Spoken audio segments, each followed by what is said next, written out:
ৰূপান্তৰ মাথো তোমাৰ বাবে কথা অভিষেক তনয় আবৃত্তিকাৰ তন্ময় বৰগোহাঁই। যে সিদিনাৰ দিনবোৰ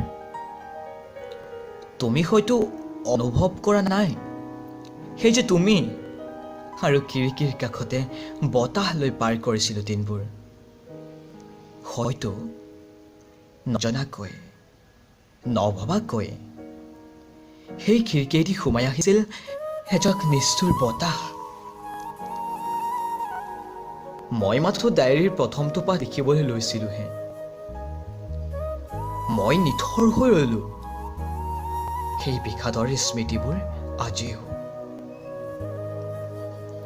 নালাগে চিৰদিন সাৰ পাই থাকিব, য'ত সুখ আকাংক্ষা এই বকুলজোপাক দি দিলো।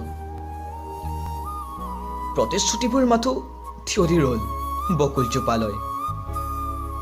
মোৰ সেই ভাল পোৱা ৰিচাৰ্জৰ ভেলিডিটিৰ দৰে হৈ ৰল, আৰু সময় হ'ল উকলি যাবৰ। এতিয়া মাথো সঁহাৰিবিহীন দুখনি হাত।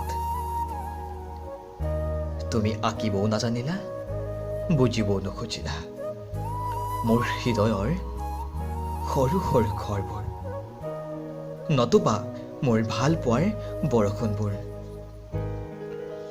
ক'ত যে আঁকিলো, ক'ত যে বৰষুণত জাহ গ'ল।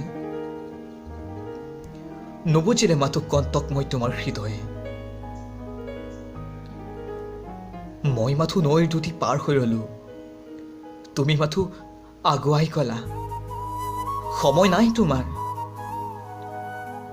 উমান নললা বুকুৰ কোমলতাক অশ্লীল কৰি। তুমি মাথো শাওনৰ ৰিপজিপ বৰষুণ, যাক মোহাৰি দিলা।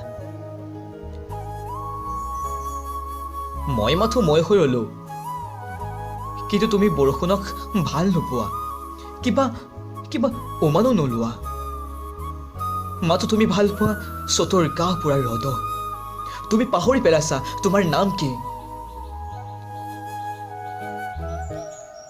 তুমি যদি সঁহাৰিবিহীন দুখনি হাতত মৰমবোৰ আঁকি দিলা হয়, তোমাৰ বুকুৰ ভাল পোৱাৰ উমান দিলা হয়, কিবা তোমাৰ আঙুলিৰ পৰশতে পথাৰখন সেউজীয়া কৰি দিলা হয়, অকাতৰে বৈ গলোহেঁতেন বিলীন হৈ, গলোহেঁতেন তোমাৰ বুকুত।